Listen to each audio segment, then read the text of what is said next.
At isang malakas pa na, Amen! Hallelujah! Tayo po yung makakaupo na. Isang mapagpalang umaga sa bawat isa sa atin. Unang linggo ng buwan ng January, first Sunday of the year, mga kapatid, ng 2024.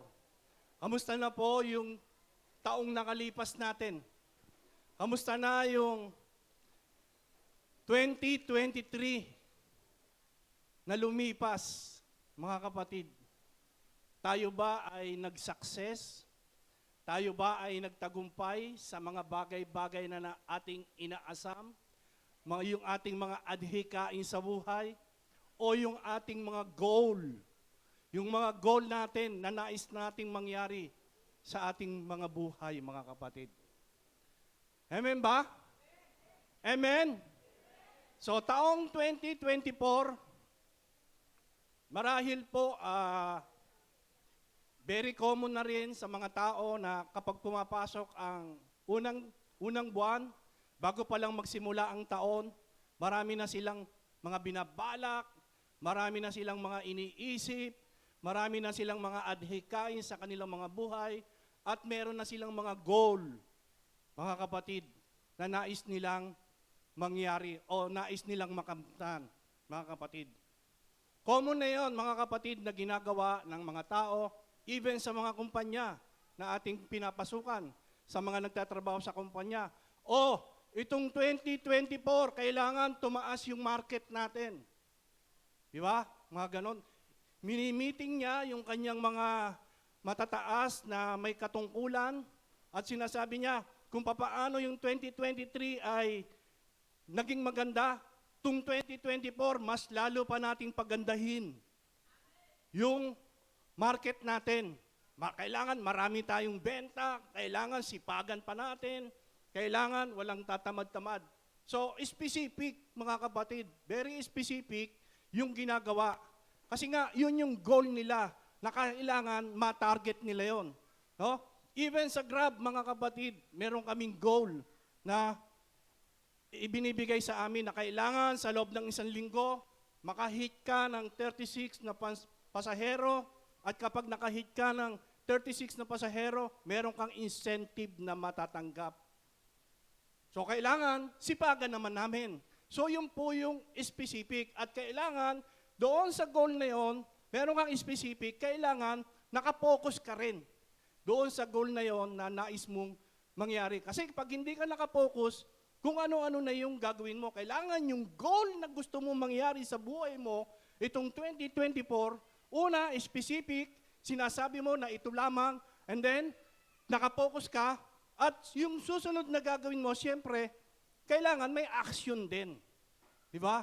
So, common na, mga kapatid, sa mga tao o sa mga kumpanya na ating pinapasukan. How about naman sa mga mananampalataya, sa mga believer? Mga kapatid, meron ba tayong goal itong 2024? Alam ko, yung mga believer o yung mga kapatid ko sa pananampalataya, meron silang goal sa kanilang mga pamilya. O meron silang goal na nais nilang mangyari sa kanilang mga buhay. How about tayo na mga magkakapatid sa pananampalataya? Ano ba yung goal natin, mga kapatid? Kaya ang title po ng ating pag-aaralan ngayon, Goal to Glorify God. Amen? Amen? Palapakan natin ang ating Diyos. Hallelujah. Di ba, mga kapatid? Kasi, once na mag-glorify mo ang ating Diyos na sinasamba, once na maluwalhati mo siya, once na mapangiti mo siya, once na mapasaya mo siya, yung mga bagay-bagay na nais nating makamtan sa ating buhay, darating na yan. Sunod-sunod na yan. Amen? Amen? Ang una muna natin gagawin na bilang mga mananampalataya, mag-glorify muna natin ang ating Diyos. Amen ba? Bakit? Saan ba nagmumula yung ating mga tinatangkilik? Kanino ba nagmumula yung ating mga bagay-bagay na nakakamtan? Sino ba ang nagpo-promote sa atin? Walang iba kundi ang ating Diyos. Kaya minsan, 2023, bakit ganon? Sinikap ko naman na gawin yung aking gustong mangyari. Bakit ganon? Nag-fail pa rin ako. Baka wala si Lord. Hindi mo isinama si Lord, mga kapatid. Yung sarili mo lang kakayahan. Doon ka lang nanangan. Wala si Lord. Hindi mo siya kinonsulta. Hindi mo sinabi sa kanya, Lord, gusto ko to. Kaya, ang nangyari ngayon, sa goal mo, bumaksak ka. Nag-fail ka. Pero kung uunahin mo, i-glorify mo siya, luluwalhatiin mo siya, paparangalan mo siya, itataas mo siya sa iyong buhay, mga kapatid. Why not? Dahil yung mga goal mo ay hindi niya ibigay. Kasi napangiti mo siya sa maliit na bagay lang, mapangiti mo ang ating Panginoon. Mga kapatid, ang laking bagay na yon. Goal to glorify God. Okay, yung sumunod natin, ano yung sumunod? Sinabi? Matatagpuan po natin yan sa aklat ng Romans, chapter 12, verse 1 to 13. So dito po sa aklat ng Romans, chapter 12, verse 1 to 13, dito lamang tayo iikot. Hihimay-himayin natin ngayon, yung verse na yan, umpisa sa verse 1 hanggang 13, para malaman natin. Sundan nyo na lang po ako, babasahin ko sa Tagalog, sundan nyo na lang sa English, sabi dyan.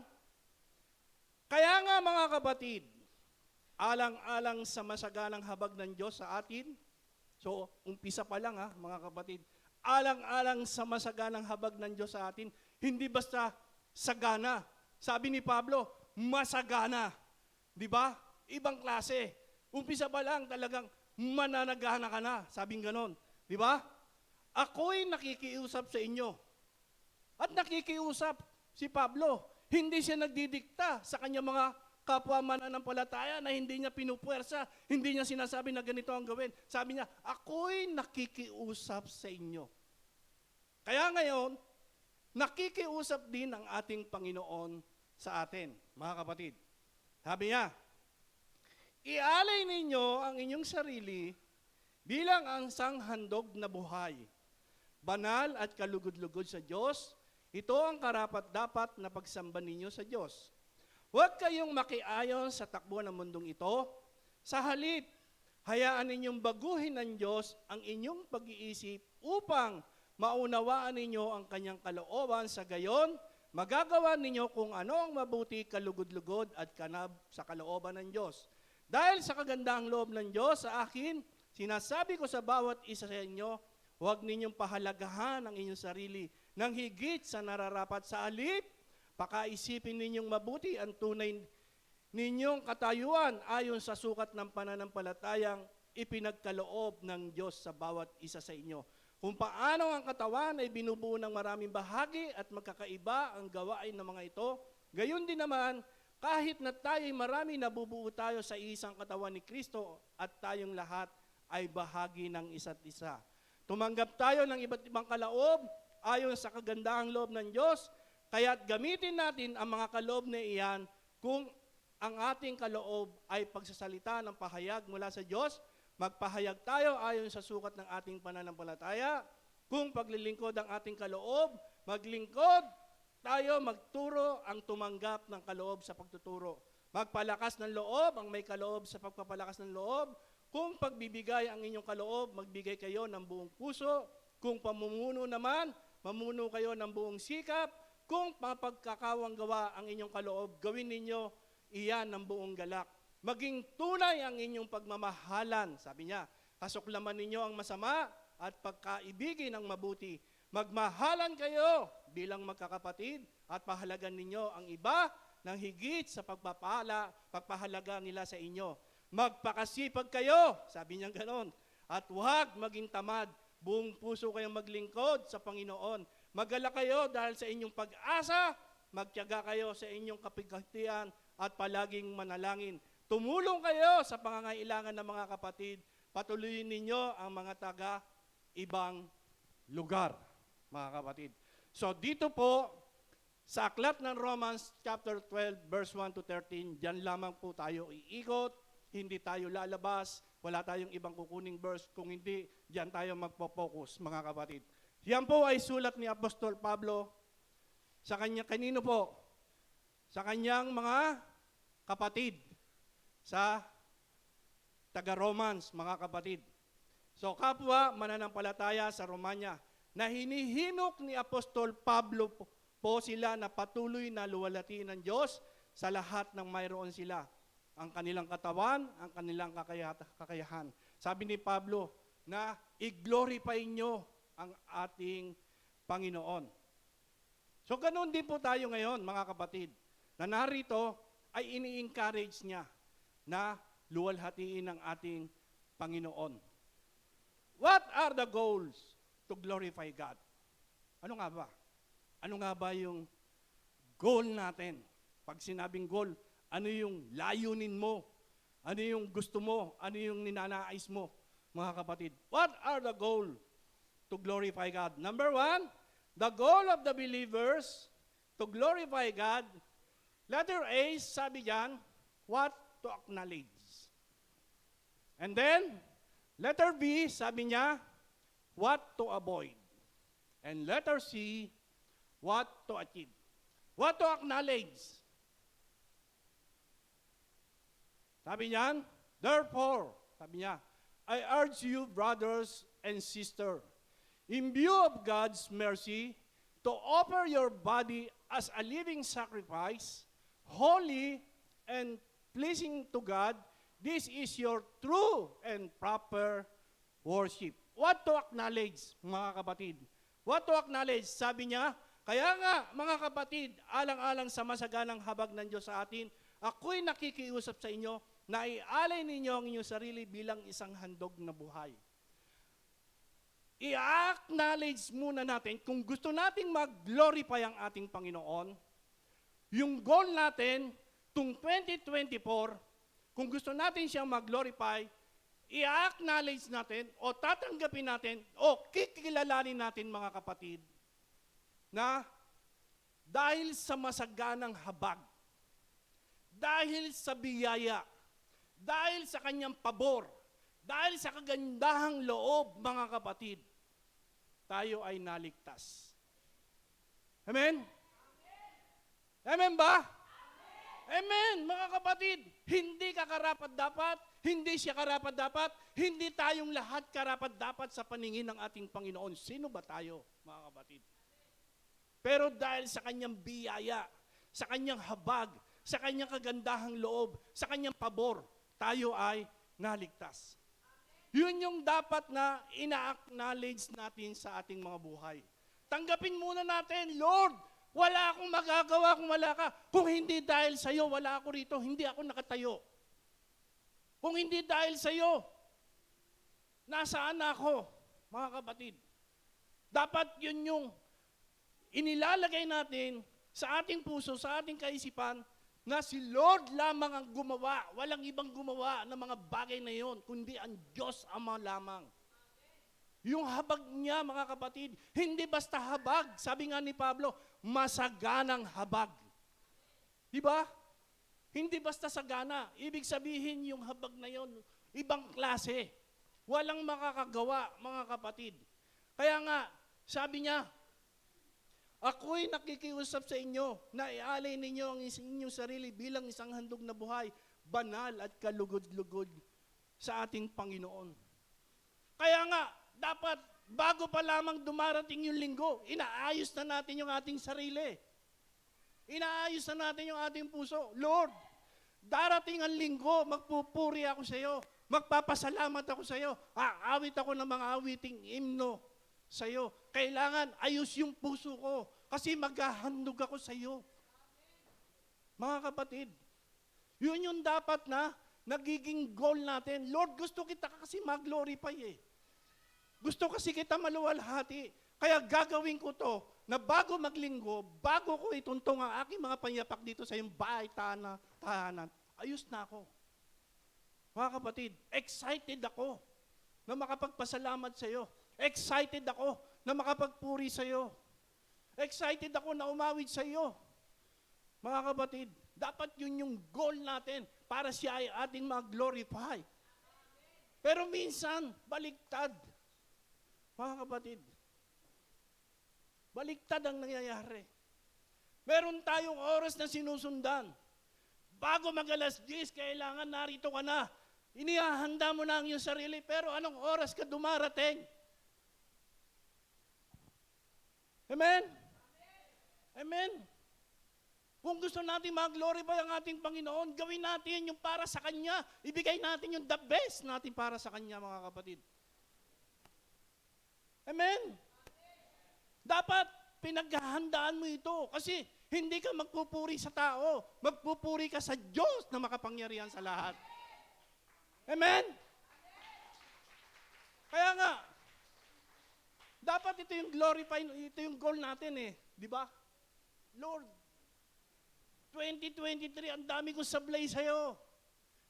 Lord, 2023, hindi kita napangiti. Hindi kita napasaya. Pero babawi ako. 2024, gusto ko mag-glorify kita. Mga kapatid, dapat ito, yung goal natin. Hindi yung mga ibang bagay na iniisip natin, mga material na bagay. Si Lord muna, unahin natin. Mga kapatid, siya muna sa lahat ng bagay. Kaya nga, sabi niya, ialay ninyo ang inyong buhay bilang handog na buhay. Ang katawan. At ano yung sumunod? This is your true and proper worship. Ito ang tamang pagsamba. Hindi yung pupunta ka rito, ang laman ng isip mo, puro problema. Hindi yung pupunta ka rito, ang laman ng isip mo, yung mga bagay-bagay na negatibo na naligay ng kalaban. Dapat, bago ka pumunta rito, inaalis mo na yan.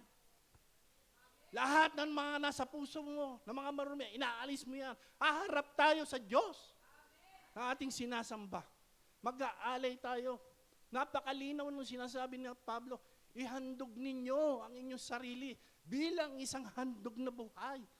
Mga kapatid, kaya kapag naririto tayo, umaawit tayo, samantalahin natin yung pagkakataon, mga kapatid. Lord, hindi ko iisipin kung ano yung sasabihin ng aking katabi. Ang iisipin ko kung paano kita mapapangiti, kung paano kita mapapasaya, kung paano kita maluluwalhati. Amen? Huwag mong pansinin yan. Kanya-kanya yan. Ang pagpupuri sa ating Panginoon, mga kapatid, individual tayong lumalapit sa ating Diyos. Kanya-kanya yan. Gawin mo kung ano yung the best mo para sa Diyos. Kung gusto mo lumuhod ka. Kung gusto mo umiyak ka. Gawin mo, mga kapatid. Huwag mong pansinin yung sasabihin ng iba. Isipin mo, Lord, para sa iyo to. Gusto kitang mag-glorify. Amen? Kaya sabi niya, ito yung tunay na pagsamba na iaalay natin sa ating Panginoon. Ano pa, mga kapatid? Para mag-glorify natin ang ating Panginoon. Acknowledge. What to acknowledge, mga kapatid? Tanggapin natin na ang Diyos lamang talaga at wala nang iba. Amen? Okay, yung sumunod. What to avoid? Ano naman yung dapat nating iwasan? What to avoid? Do not conform any longer to the pattern of this world. Romans 12:2a. Diba sa verse 1, 2a na tayo ngayon. Ito naman yung dapat nating iniiwasan dito sa mundong ito, mga kapatid, na ating ginagalawan. Iwas tayo dyan. Ang daming ginagawa ng kaaway. Sabi niya, do not conform any longer to the pattern of this world. Sabi niya, huwag kayong makiayon sa takbo ng mundong ito. Bakit? Kasi pag nakiayon tayo sa takbo ng mundong ito, asa na yung goal natin para mag-glorify si Lord? Kontaminado na tayo ng mga bagay-bagay na ginagawa ng kaaway. Ando na tayo sa mundo. Kontrolado ka na ng mundo. Paano mo pa siya mag-glorify? Kaya sabi ng ating Panginoon, umiwas ka. Huwag kang makiayon. Huwag kang makisama. Lumayo ka. Sabi ng ating Panginoon. At ito yung sinasabi ni Pablo na sulat niya. Di ba? What to avoid. Kung gusto natin na mag-glorify ang ating Panginoon, gusto natin siyang maluwalhati, iwasan. Umiwas. Alam naman natin kung ano-ano yung mga gawa ng mundo. Amen? O baka merong hindi nakakaalam. Diba? Lahat naman tayo, alam natin yun. Nagmula tayo dyan. Diyan tayo nag-umpisa sa mundo bago pa tayo naging mananampalataya. Alam natin kung ano yung mga ginagawa.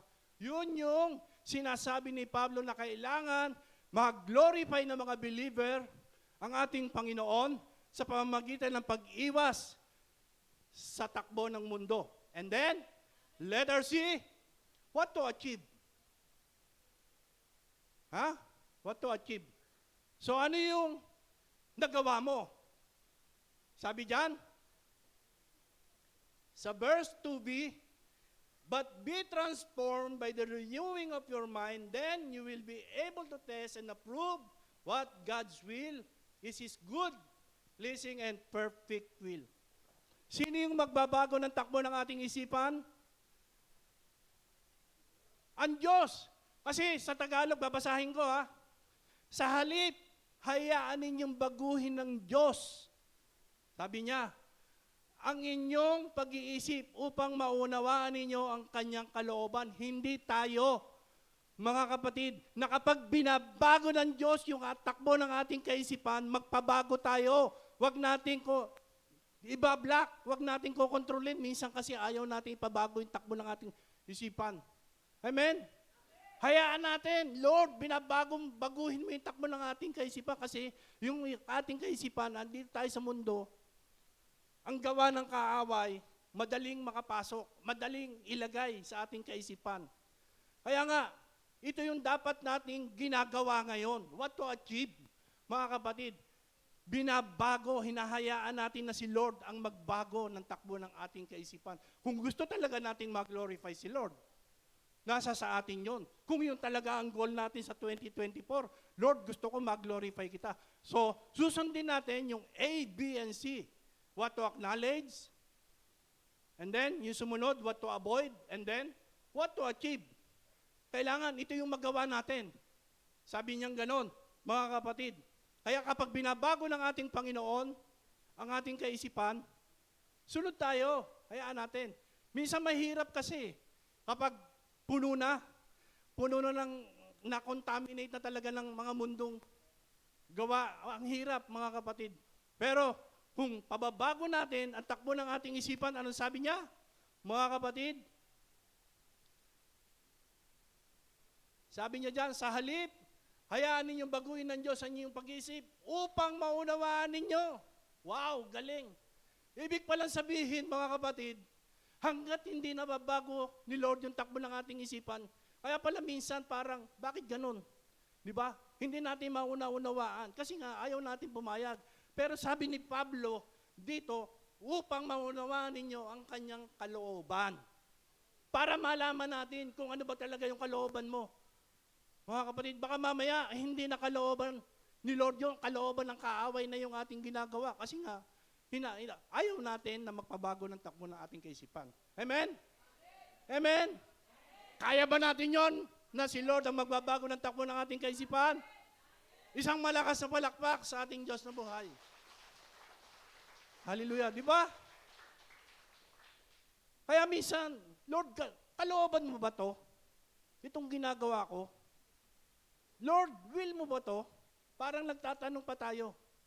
Kasi nga, hindi natin hinayaan, pero sabi ni Pablo, upang maunawaan natin ang kalooban ng ating Panginoon. And then, yung sumunod, sabi niya, sa gayon, magagawa ninyo kung ano ang mabuti.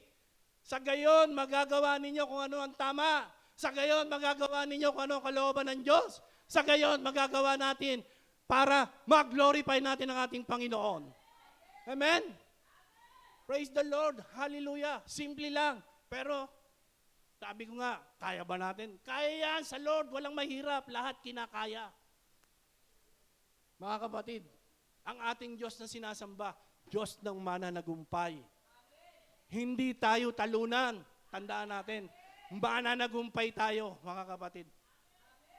Walang talunan na kanyang mga anak. Yun ang dapat. Kaya lamang tayo nagiging talunan, nasa sayo na yon. Check mo yung sarili mo, bakit nga ba? Parati na lang akong talunan. Di ba? Amen? Amen? Amen. Isang malakas na malakpak sa ating Diyos na buhay. Hallelujah. Andiyan ba kayo? Okay. So yan po yung tatlong gagawin natin. Kailangan maging goal natin yan. to glorify God. And number 2, nasaan na tayo? Verse 1 into nasa Romans, ano? And number 2, sabi diyan, yung grasya ng ating Panginoon. Di ba? Hindi yung si grasya na, baka may grasya ang pangalan dito, may grace. Hindi yun o hindi yung habag, mga kapatid, ng ating Panginoon. Ang kanyang pabor, ang kanyang pagpapala, o ang kagandahang loob ng Diyos. Di ba? The grace of the Lord. Wow! Ang galing, mga kapatid. Kaya ba natin yan? Wala. Kung hindi si Lord lamang ang makakagawa niyan. No? So, ang biyaya ay ang desisyon ng Diyos na pagpalain tayo sa halip na sumpain na sa halip na sumpain na siyang nararapat sa atin. Dahil sa ating mga kasamaan, ito ay kagandahang loob sa mga hindi karapat-dapat. Hindi tayo karapat-dapat. Sino ba? Mga kapatid, na karapat-dapat sa Diyos. No. Walang karapat-dapat sa paningin ng ating Panginoon. Pero sa kanyang grace, sa kanyang biyaya, sa kanyang pabor, sa kanyang kagandahang loob, tayo nga ay narito ngayon, mga kapatid. Yung grasya niya, talagang ibang klase. Yung grasya niya talagang antindi, mga kapatid. No? Kaya nga, sinasabi diyan na tayo ay hindi karapat-dapat sa paningin ng ating Panginoon. Sabi diyan, dahil sa kagandahang loob ng Diyos sa akin, sinasabi sa bawat isa sa inyo, huwag ninyong pahalagaan ang inyong sarili ng higit sa nararapat. Ano ibig sabihin niyan, mga kapatid? Huwag ninyong pahalagahan ang inyong sarili ng hindi nararapat. Huwag tayong magmalaki. Huwag tayong magmataas. Huwag tayong magmayabang, mga kapatid. Ano yung kabaliktaran ng magmayabang? Tayo ay magpakumbaba sa ating Panginoon. Mag-humble sa Kanya. Kaya sabi niya nga, the grace of the Lord. Dahil sa Kanyang biyaya, habag. Kasi minsan ang tao, porkit merong mataas na tinapos, maraming pera, mayaman, minsan nagmamalaki na. Kaya ko yan! Ako pa. Di ba? Kaya ko yan, nangyari na yan. Yung mga ganon, di ba? Minsan ginagamit niya yung kapangyarihan niya. Di ba?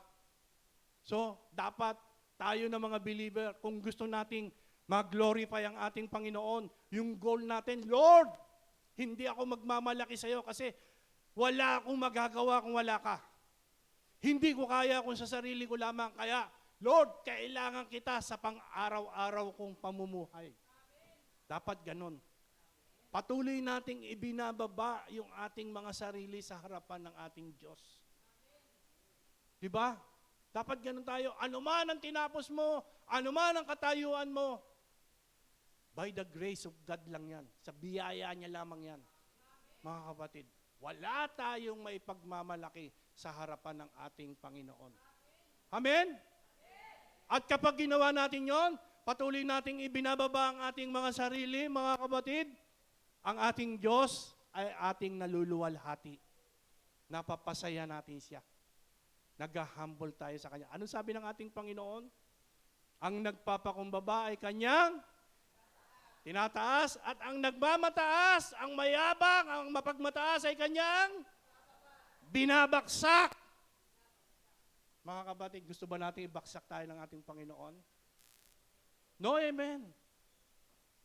No, amen. Lord, ang goal ko ngayon, gusto kita mag-glorify, pero meron pa rin ako ibang goal sa aking pamilya, pero uunahin kita. Gusto ko ikaw muna ang aking mag-glorify. Gusto ko ikaw muna yung aking maluwalhati, 2024. Tayo ng mga mananampalataya, dapat yun muna ang ating unahin, mga kapatid. Saka na yung mga ibang bagay, saka na yan, si Lord muna, mga kapatid. Unahin natin. Mapangiti natin siya, mapasaya natin siya. 2023, may ngumiti si Lord. Baka hindi man lang natapangiti. Bawi naman tayo. Gulatin mo naman yung tatay mo. Di ba? Gulatin mo naman siya. yung ating Father God, na kung saan gagawa tayo ng bagay-bagay na ikasisiyan niya. Gagawa tayo ng mga bagay-bagay na ikalulugod niya. Amen? Amen? Praise the Lord. Palakpakan natin ating Diyos. Kaya nga, sa mga mananampalataya, sa aking mga kapwa mananampalataya, sa Jebrim family, walang mapagmataas, walang mapagmalaki, at walang mayabang. Bawal ang mayabang sa Jebrim. Amen? Dapat ganon. Alam nyo, kapag ginawa natin yon, parati tayo naghahambol, tayo lahat, mga kapatid, why not? Mga kapatid, bawat isa sa atin, bigyan niya ng magandang bahay, magandang tirahan, sagana sa buhay, hindi na nangungutang, di ba? Mga kapatid. Amen? Gusto ba natin yon? O anong gagawin natin? Ano ang goal natin? Glorify God, mga kapatid. Luwalhatiin muna natin si Lord. Mga kapatid, siya muna unahin natin. Na kapag nandito ka, kailangan nakapokus ka sa Kanya. Na kapag nandito ka, Lord, yung mga salita mo gusto ko matanggap kasi ito yung nagpapalakas sa akin. Na bago pa man tayo pumunta rito, araw ng linggo, sabi ko nga kanina, kailangan excited ka na. Hindi yung anong oras na nakahiga ka pa. Tingin ka pa sa relo, maaga pa. Maaga pa. O sige. O. Saka aga-aga mo, inabot ka ngayon ng traffic. Maya-maya, nag-text ka na sa pastor mo, Pastor, di ako makakarating, sobra traffic, balik na lang ako. Nag-glorify mo ba si Lord? Di ba? Hello? Hello? Hello? Di ba, mga kapatid? Si Lord naman, once na mapangiti mo lang siya, once na mapasaya mo lang siya, mga kapatid, baka mamaya, yung buhay mo biglang magbago, magulat pa sa iyo. Anong ginawa mo? Kasi goal ko ngayon, 2024, gusto ko mag-glorify si Lord eh. Goal ko ngayon, 2024, gusto ko maluwalhati siya. Kaya sisikapin ko ngayon. Ito ngayon yung specific na gagawin ko. Magpo-focus ako sa Kanya. At hindi lang akong po-focus, meron akong mga gagawin mga bagay. Amen? Amen. Palakpakan natin ating Diyos. Okay. Pangalawa, pangatlo. Yung pangatlo, ano yung pangatlo? The gift to the believer. Yung mga, ano yan, regalo. Lahat po tayo meron yan, mga kapatid. Huwag kang magtaka, bakit siya wala? Huwag kang magtaka, bakit si pastor meron nun? Huwag kang magtaka, bakit yung leader ko meron nun? Lahat tayo binigyan yan. Ayaw mo lang ipagamit sa Lord. Amen? May kanya-kanya yan binigay. Gusto mo malaman kung ano regalo mo? Gusto mo malaman kung ano regalo mo? Lumuhod ka kay Lord. At kausapin mo siya, Lord, ano ba yung regalo ko? Gusto ko na malaman. Yung desire mo, na malaman mo, Lord, gusto ko siya magpagamit sa'yo. Di ba? Hindi mo pwedeng sabihin na siya lang. O si pastor lang. Lahat tayo meron yan. Binigyan niya kaya lang. Pag na-assign ka, para kang teacher. Di ba? Alam niyo yun? Yung teacher? O, ikaw muna opening prayer ngayon ha, sa Sunday. Tuturo mo yung si isang kapatid. Teacher ka na, kasi turo ka ng turo. Amen? Kung gusto mo mag-glorify si God, kapag in-schedule ka, praise the Lord! Dapat. Amen? Walang bago, mga kapatid. Walang luma. Kapag ikaw ay nagpagamit sa ating Panginoon, sasamahan ka niya. Ibibigay niya kung ano yung desire mo para mag-glorify mo siya, mga kapatid. Nasa sa atin lang yon. Dapat 2024, huwag ka na mahihiya. Ang hiya sa kabayo. Tama? Bakit? Hiya. Kung tumatakbo yung kabayo. Di ba? Amen? Walang mahiyain. Kailangan, pag pag sa gawain ng ating Panginoon, parating praise God. Walang tanggi-tanggi. Amen ba? O sino yung schedule natin sunod? Pag-schedule na, amin daw. Hindi na mahirapan, Sister Alice, kung sino yung schedule niya. Kasi lahat tayo nag-aamin na. Wow, ang galing. 2024, magpapagamit na lahat. Ang J-Brim family para sa kaluwalhatian ng ating Panginoon. Amen. Yung mga itinatago nyo dyan, marunong kang tumugtog, marunong kang mag-drums, halika na rito. Paggamit mo na sa ating Panginoon yan to glorify God. Baka mamaya papagamit ka to glorify to me, ha? No, hindi, ha? To glorify God parati. Hindi ikaw ang papalakpakan, ang Diyos ang papalakpakan dapat. Amen? Kaya 2024, baka naisin mo na, ito na yung goal mo, Lord, gusto kong magpagamit sa iyo. Gusto kitang mag-glorify.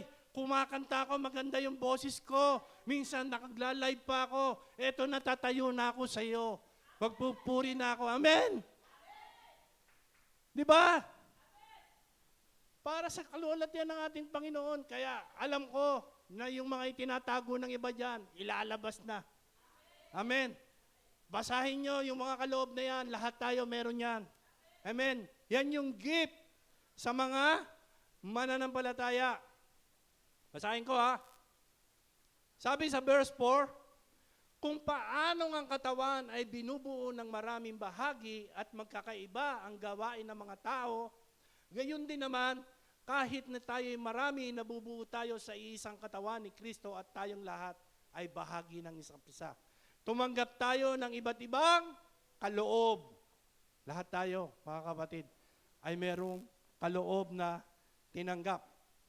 And then, sabi niya, ayon sa kagandahang loob ng Diyos, kaya't gamitin natin ang mga kaloob na yan. Kung ang ating kaloob ay pagsasalita ng pahayag mula sa Diyos, magpahayag tayo ayon sa sukat ng ating pananampalataya. Kung may gift ka, mga kapatid, sa teaching, magpahayag ka. And then, kung paglilingkod ang ating kaloob, maglingkod tayo, magturo ang tumanggap ng kaloob sa pagtuturo. Amen? And then, number 8, magpalakas ng loob ang may kaloob sa pagpapalakas ng loob. Kung pagbibigay ang iyong kaloob, magbigay kayo ng buong puso. Di ba? Meron dito tayong compassion ministry, di ba? Ang ganda ng kanilang ginagawa. Namimigay sila. Di ba? Galing! To glorify God, mga kapatid. Yung kasi yung gift niya eh. Kaya nagpapagamit siya ngayon sa ating Panginoon. Kung pamumuno naman, mamuno kayo ng buong sikap. Kung pagkakawang gawa ang inyong kaloob, gawin ninyo iyan ng buong puso. Amen? Amen? So wala nang tanggi-tanggi, ha? Praise the Lord! Palakpakan mo yung sarili mo. Magpapagamit ka na sa ating Panginoon.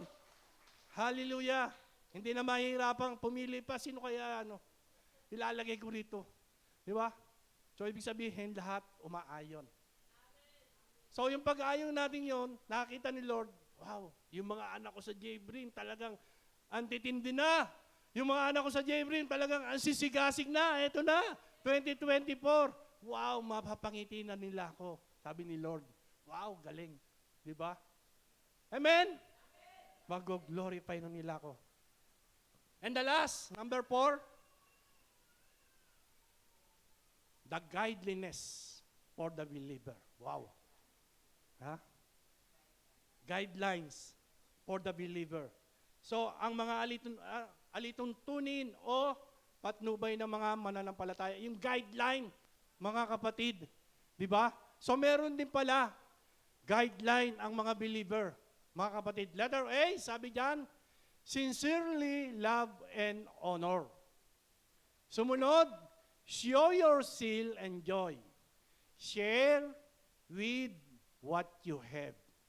So yan tatlong yan. Yan dapat yung guideline ng mga mananampalataya. Guideline ng mga J-Brim family. No? Tayo ng mga mananampalataya. Ito yung goal natin. Lord, gusto ko maluwalhati kita. Lord, gusto ko mapasaya kita. Lord, gusto ko mapangiti kita. Gagawin ko ito. Number 1, letter A, sincerely love and honor. So verse 9 to 10 na tayo, Romans chapter 12, verse 9 to 10. Sabi diyan, maging tunay ang inyong pagmamahalan, kasuklaman ninyo ang masama, at pakaibigin ang mabuti. Magmahalan kayo bilang magkakapatid at pahalagan ninyo ang iba ng higit sa pagpapahalaga nila sa inyo. Sabi niya, maging tunay ang inyong pagmamahalan. Walang plastic. Amen? Walang pagkukunwari.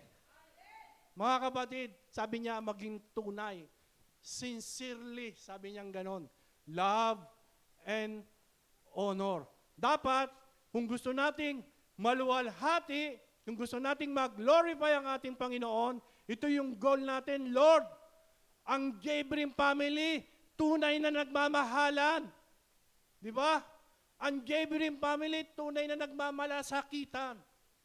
Hindi kapag nandyan lamang si kapatid o kapag meron ka lamang kailangan sa kanya, saka mo lang siya. Kunyari, may malasakit ka. Kunyari, meron kang sinasabi niya, mga puna-puna. No, dapat yung pagmamahal natin talagang nanggagaling sa kaibuturan ng ating puso. Mga kapatid, talos ni Lord. Alam ni Lord ang ating puso. Siya ang nakakakita ng ating puso. Kung ikaw ay nagkukunwari o kung ikaw ay nagpa-plastic-plastic lang sa iyong kapatid, alam niya. At kapag ganon, paano mo siya mag-glorify? Asan na yung goal mo ngayon 2024? Mga kapatid. So dapat, ibahin na natin ngayon. Ibahin na natin. Sundan na natin yung guideline niya for the believer.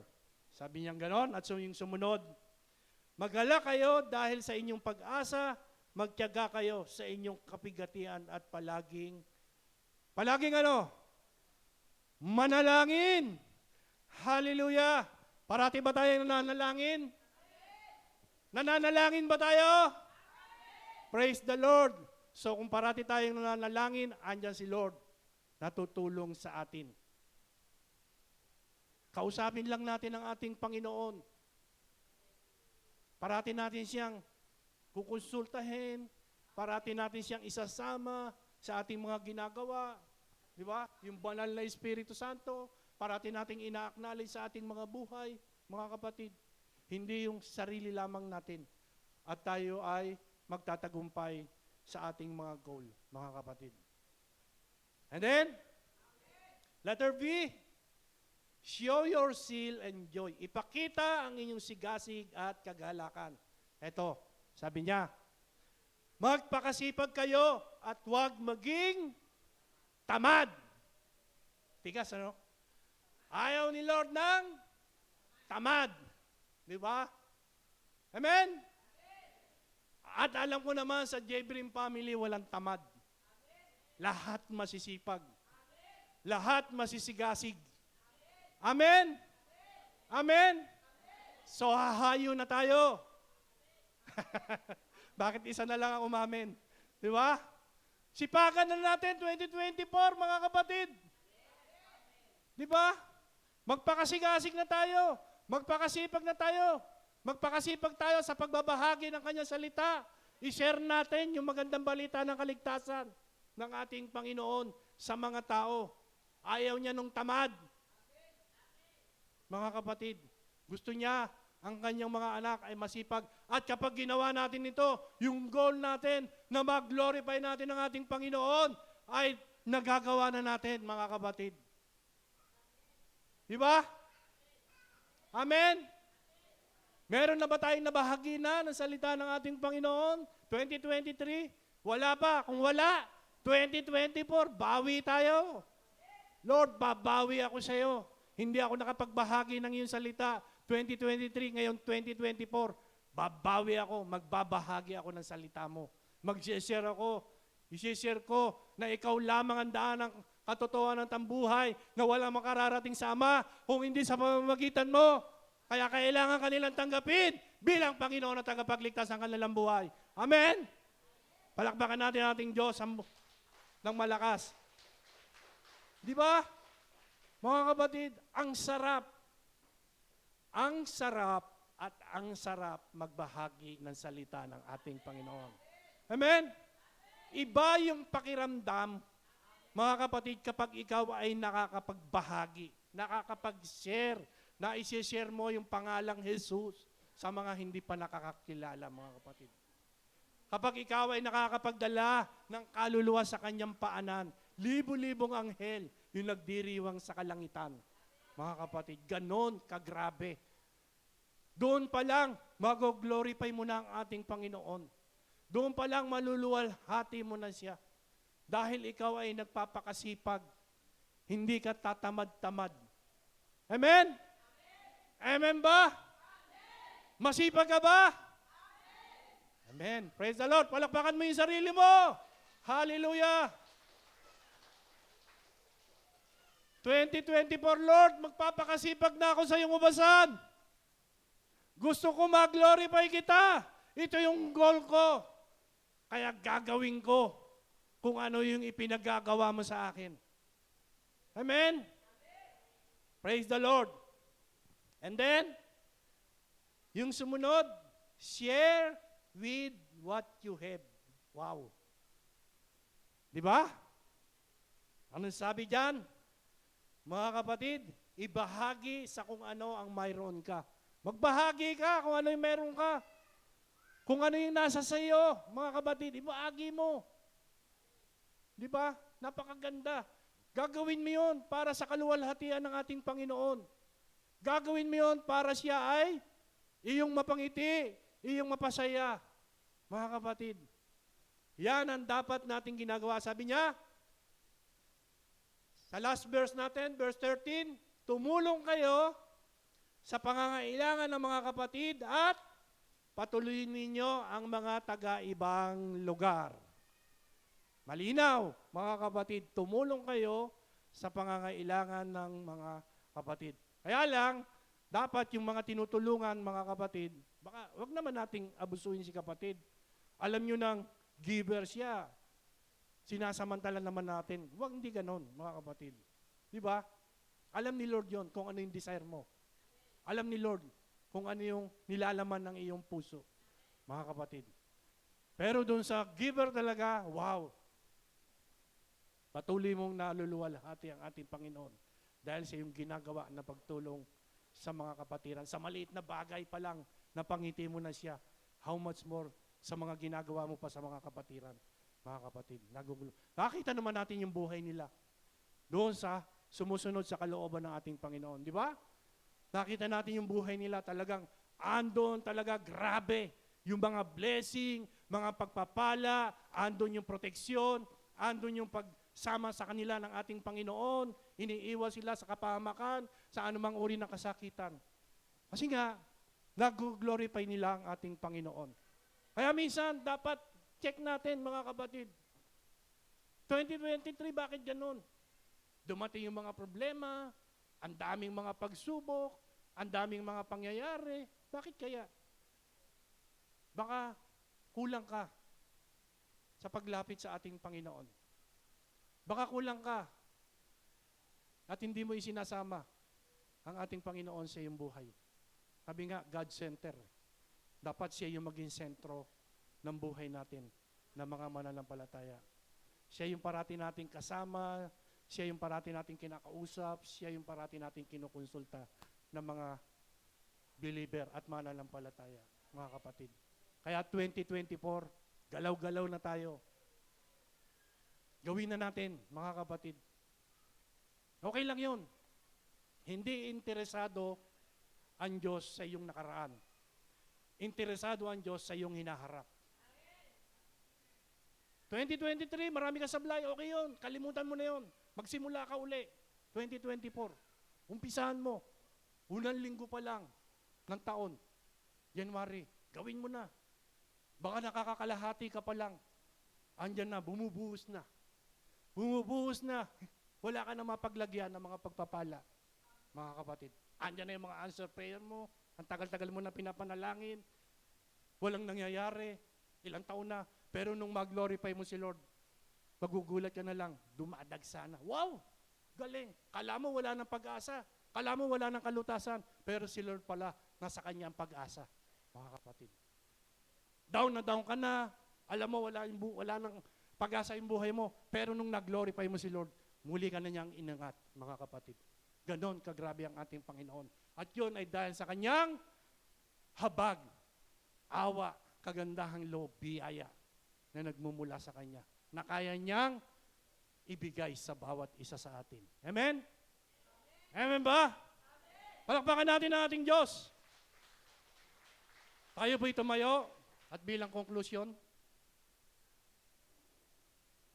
habang tayo ay muling aawit sa ating Panginoon,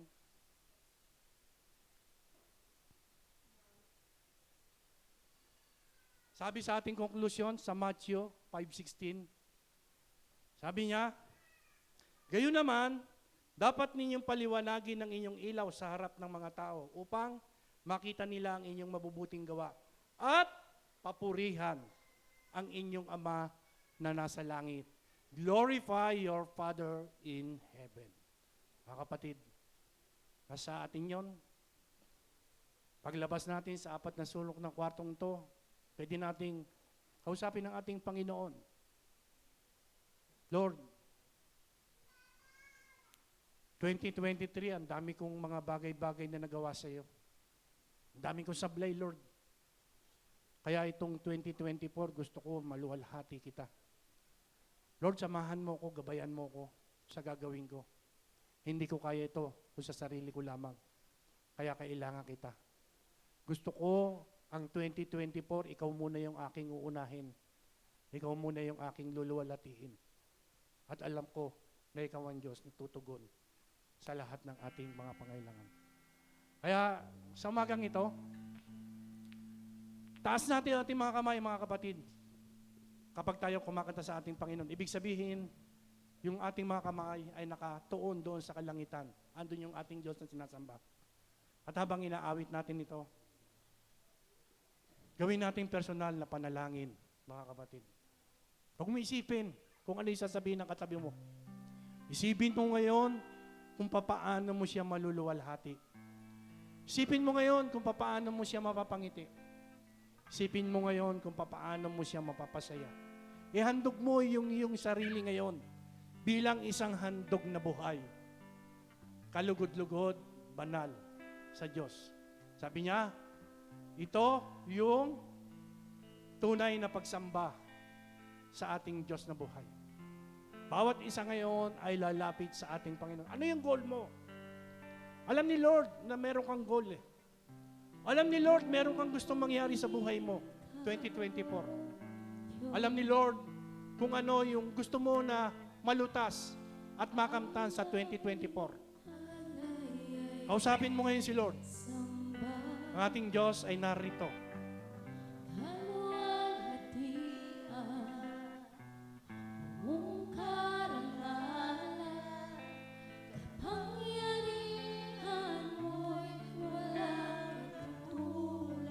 Okay, purihin natin ang ating Diyos.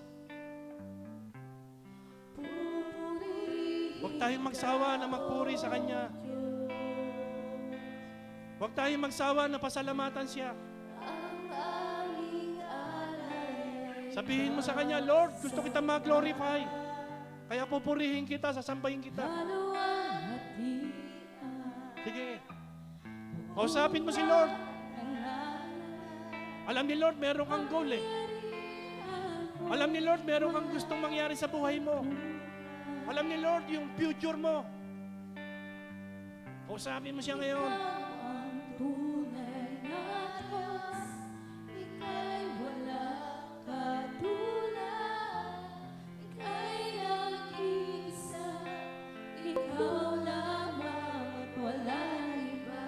Yes.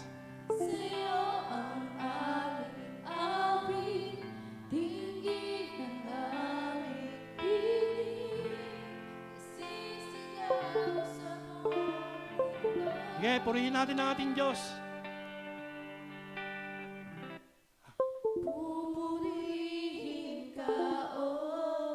Sige, sabay-sabay tayong umawit sa ating Diyos. Hallelujah. Saan ka man nakatayo? Saan Saan ka man nakatayo sa mga oras na ito? Sabihin mo sa Kanya, Lord, gusto kita mag-glorify. Kaluwalhatian, buong karangalan, kapangyarihan mo'y walang katulad. Yes. Hallelujah. Pupurihin ka, O Diyos. Sige, Lord. Yes. Ang aming alay ay pasamba. Yes. Hallelujah. Kaluwalhatian, buong karangalan, kapangyarihan mo'y walang katulad. Worship the Lord. Hallelujah.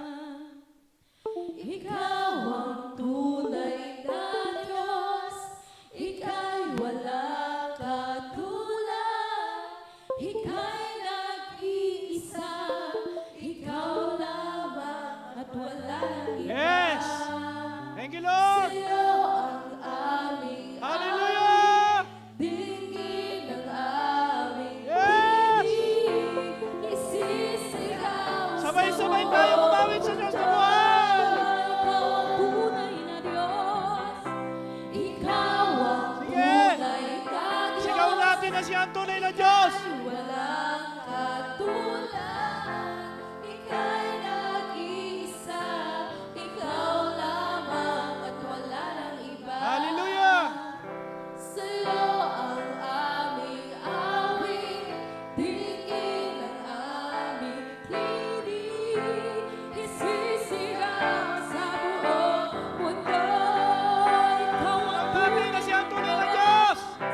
Ikaw ang tunay na Diyos, Ika'y walang katulad, Ika'y nag-iisa, Ikaw lamang at wala nang iba. Hallelujah. Sa'yo ang aming awit, Yes. dinggin ang aming tinig, isisigaw sa Ikaw ang tunay na Diyos. Hallelujah. Ikaw ang tunay na Diyos, Worship the Lord. Ika'y walang Purihin natin ang ating Diyos. Mga kapatid, nag-iisa, huwag mo sayangin ang pagkakataong ito at wala na hindi mo siya mararanasan. sa'yo Kausapin mo ang ating Diyos. Hallelujah. dinggin ang aming tinig, isisigaw sa buong Hallelujah. Ikaw ang tunay na Diyos. Ikaw ang tunay na Diyos, Ika'y walang katulad, Ika'y nag-iisa, Ikaw lamang at wala nang iba. Sa'yo ang aming awit, dinggin ang aming Yes. tinig, isisigaw sa buong mundo. For the last time, ikaw ang tunay na Diyos.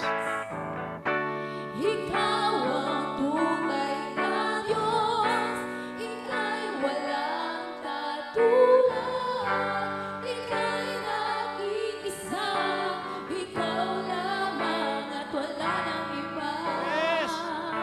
Sa'yo ang aming awit, dinggin ang aming tinig, isisigaw sa buong mundo. Hallelujah. Sisigaw sa buong mundo.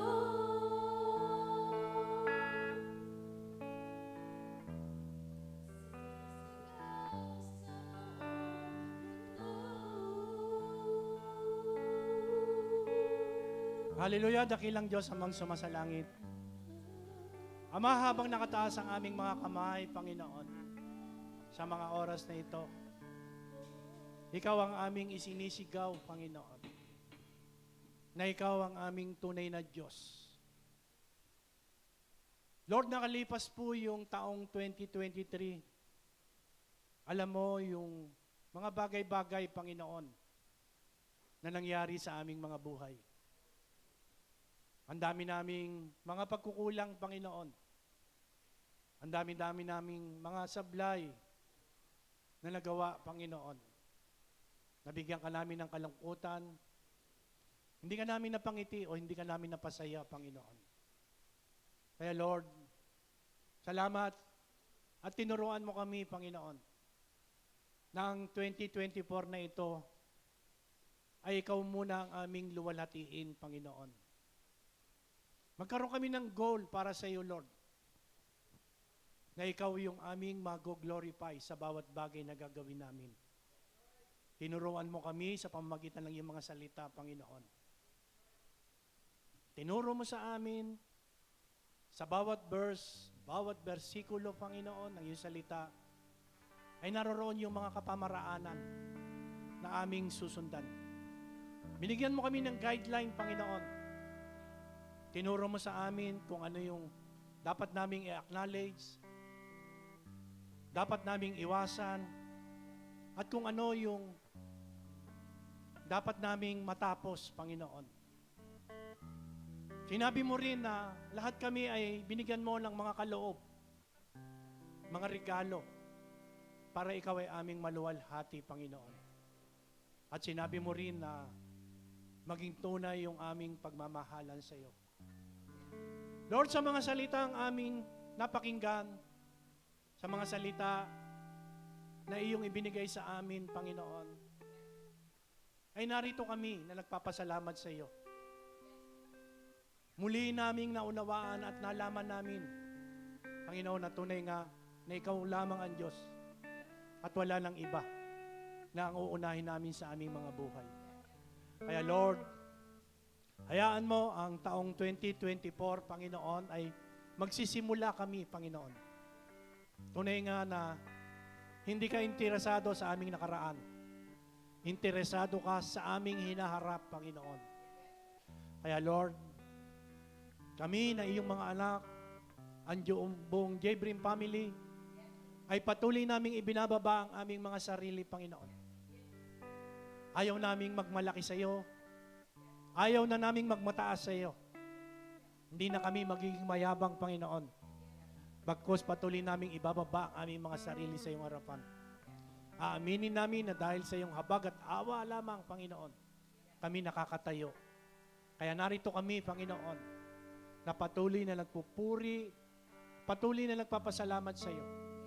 At sa paglabas namin sa apat na sulok ng kwartong ito, Panginoon, Lord, patuloy mo kaming kausapin, Panginoon, sa aking mga kapatid na nagnanais, Panginoon, na magkaroon ng goals itong 2024, yung mga future nila, Panginoon, sa kanilang mga pamilya, o sa kanilang mga trabaho, Panginoon, yung mga ninanais nila na mapagtagumpayan nila itong 2024, Lord, ikaw ang nakakaalam. At alam ko na hindi kami mapapahiya sa iyo. Dahil sinabi mo sa iyong salita na ang sino mang nagtitiwala sa iyo ay hindi mapapahiya, Panginoon. Kaya narito kami na iyong mga anak, ang buong Jebrim family, Panginoon, ay gagawin na namin ang kalooban mo para ikaw ang aming maluwalhati. Kaya Ama, salamat po ng marami sa pangalan po ng aming Panginoong Hesus, gabay at pakikisa ng iyong banal na Espiritu Santo. Tayo pong lahat ay sumigaw ng malakas na Hallelujah! At malakas na Amen! Amen!